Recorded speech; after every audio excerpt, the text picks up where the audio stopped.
Welcome, weary stranger, to a place of wonder and delight, a place of mystery, a place that will make you question your very existence.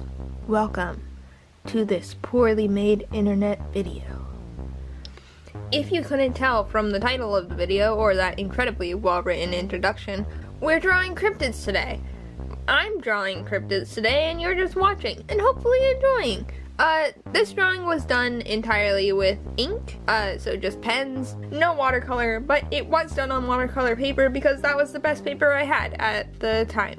I wanted it to look very like poster-esque and like something like that, with the way it was composed, and I think I ended up achieving it pretty okay. And that's all I really have to say about the art itself. So here's roughly 10 minutes of me just geeking the F out about Bigfoot and his friends. I chose to do just American cryptids for this one because if I did just cryptids in general, it would have been too many. I also chose to include known hoaxes and debunked cryptids because I still find them incredibly interesting. Speaking of hoaxes, here is the hodag. I think I'm pronouncing that right, I'm not sure.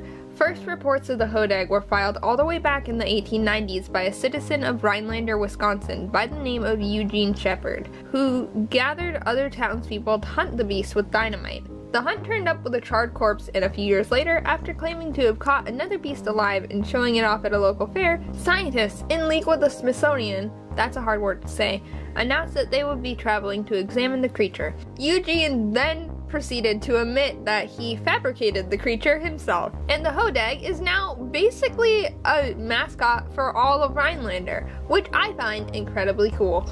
I know more about some of these than others, and some are just not that interesting to me, so I'm just gonna brush past a few of them, like the globsters, because they're literally just decaying corpses that get washed up on beaches. That's all they are.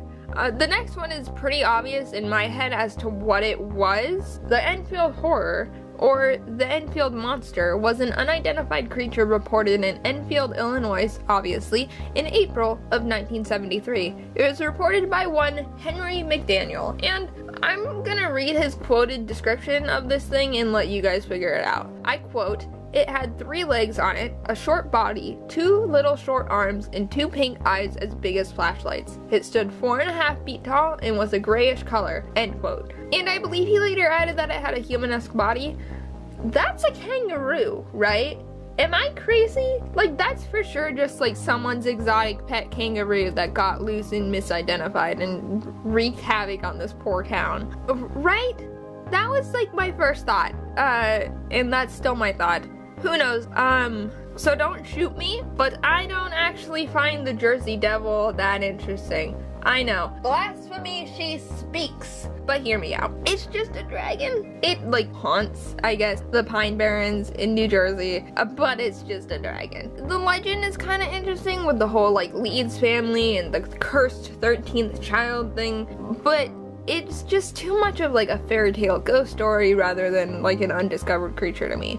Shadow people are kind of the same thing with like most cases. They're just ghosts or visions or whatever. There were the couple of reported sightings that were thought to be linked to government testing in Idaho and whatnot, but for the most part, they're just ghosts. Boy, are we just burning through these guys that I just am not that interested in. Pukwudgies. Pukwudgies, from what I've gathered, are basically just mischievous trolls. Tell me if I'm wrong. They're tricksters, and there's a lot of lore behind them, which is really cool, but I don't know a ton about them, and again, they sound too much like fairy tales for me, which I'm not bashing fairy tales. I love fairy tales as much as the next guy. They just don't make my little cryptozoologist heart flutter like all the other beings.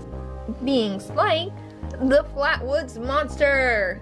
Let me paint you a picture. September 12th, 1952, Flatwoods, West Virginia. Brothers Edward and Fred May, along with their friend Tommy Heyer, see an unidentified flying object land on a local property, and, after gathering a small group of other kids, took off into the woods to investigate. What they found was described as such. It stood roughly 10 feet tall, and had a head shaped like the ace of spades. Its body was a dark black or green. It had small, claw-like hands, and its eyes emitted a greenish glow. After the creature made a hissing sound and moved toward the group, they dropped their flashlight and ran off back to safety, where they would relay their story.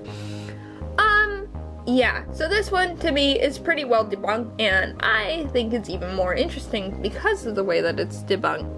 My favorite theory, and the one I believe, is that it was an owl. There's a really good video by the YouTuber Trey the Explainer on this theory, so that will be linked in the description. I still find the creature incredibly interesting, and honestly, if I had seen that in the middle of the woods in the middle of the night, I also would have thought it was an alien and not like a normal animal. Moving on, the jackalope was never a real thing, ever. It was first made popular in the 1930s by hunter/taxidermist Douglas Harris and his brother, who created the creature using, surprise surprise, a jackrabbit and some deer antlers. And the rest is American history.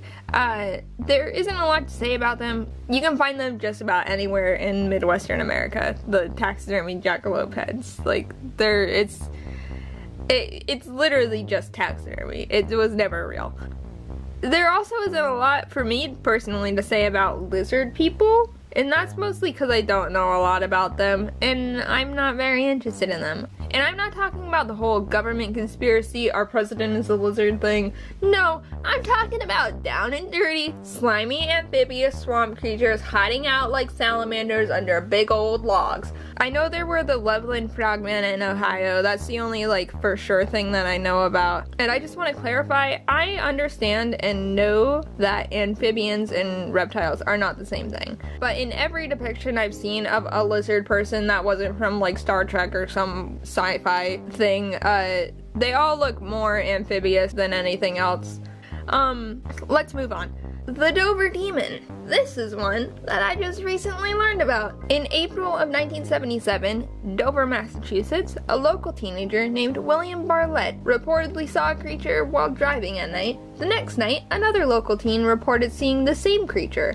There are theories as to what it was, involving like small calves and like goats or whatever, or that it was just like a big old prank by the teenagers, but regardless, it became a ridiculously popular story, like rivaling that of Bigfoot, which is crazy to me because I just learned about it.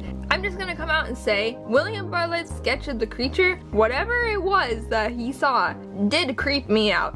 Just a little bit. Oh boy. Here we go. Oh boy, let's talk about the Sasquatch, Bigfoot, Yeti, ape-man, swamp monster. The Sasquatch has gone by many a name over the years, and its species has been sighted not only all over America, but all over the world. Mostly North America, but like, whatever. Near and dear to not only my heart, but the hearts of many, these oversized hominids have terrified the likes of many, and interested the likes of more. The hunt to prove the existence of Bigfoot has been going on for decades, I would dare to say centuries.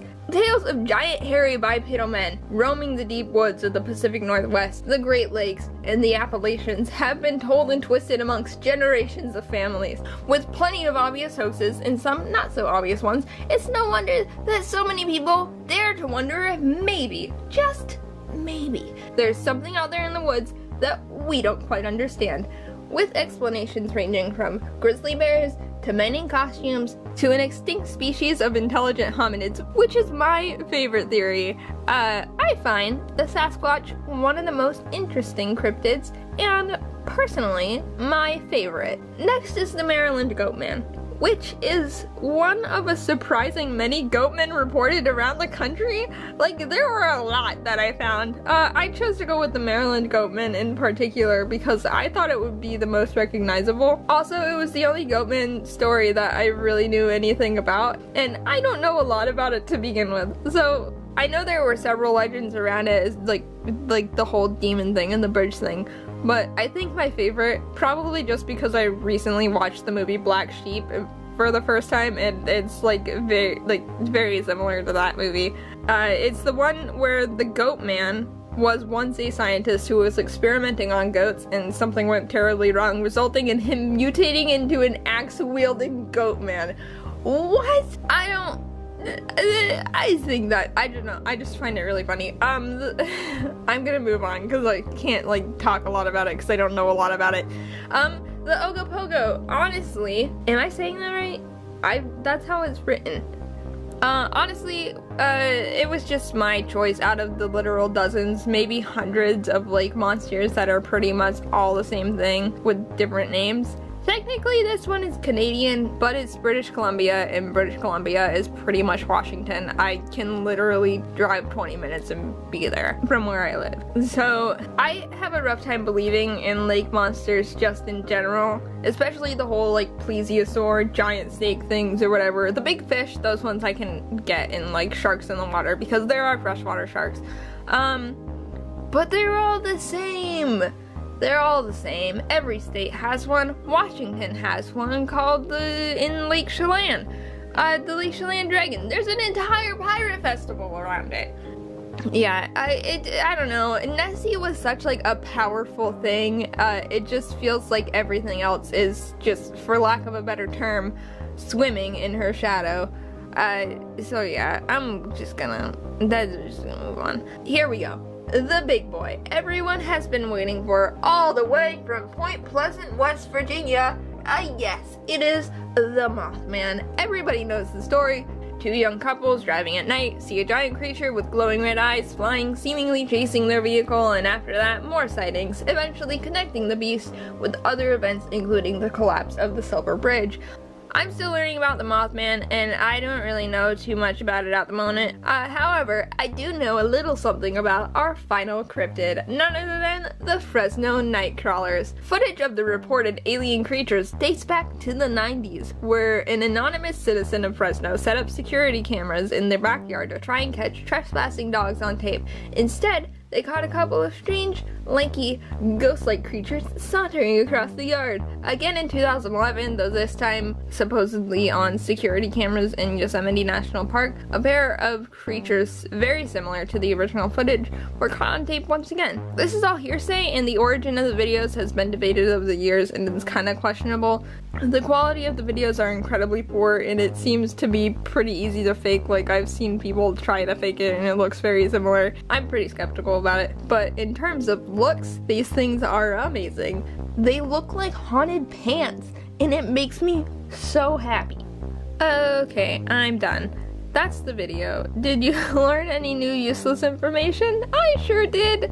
Thank you for watching. I hope you enjoyed it. I hope you liked the art. And I do sure hope that you press that like button. Oh boy, howdy do I hope that you would subscribe. That's it. I'm done. Goodbye.